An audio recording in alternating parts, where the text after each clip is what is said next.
Hi అండి. ఎప్పుడూ చేసుకునే ఉల్లి పకోడీలా కాకుండా ఈ విధంగా పెసరపప్పు కాంబినేషన్‌తో ఈ కరకరలాడే టేస్టీ పకోడీని చేసుకుందాము. ఇందుకోసం మిక్సింగ్ బౌల్‌లోకి కప్పు పెసరపప్పు వేసుకొని శుభ్రంగా 2, 3 సార్లు వాష్ చేసుకున్నాక సరిపడా నీళ్ళని వేసుకొని పెసరపప్పుని గంట లేదా 2 గంటల పాటు నానినాక ఇప్పుడు ఇందులో ఉన్న నీళ్ళనన్నీ వంపేసి జార్‌లోకి వేసుకొని అస్సలు వాటర్ వేయకుండా మెత్తగా కాకుండా బరకగా గ్రైండ్ చేసి బౌల్‌లోకి వేసుకోవాలి.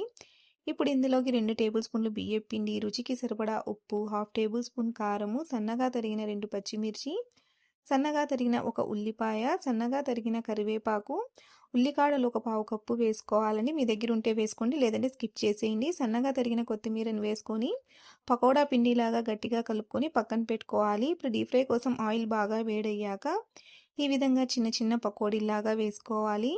వేసిన వెంటనే మనం దీన్ని కదపకూడదండి. ఒక 2 నిమిషాలు ఇలాగే వదిలేయాలి. 2 నిమిషాల తర్వాత చూడండి ఈ విధంగా 2 వైపులా తిప్పుకుంటూ ఈ విధంగా లైట్ గోల్డెన్ కలర్ వచ్చేంత వరకు ఫ్రై చేసుకొని తీసేసుకోవాలి. అంతేనండి, ఎంతో టేస్టీగా కరకరలాడుతూ ఉంటే మన పెసరపప్పు పకోడీ అనేది రెడీ.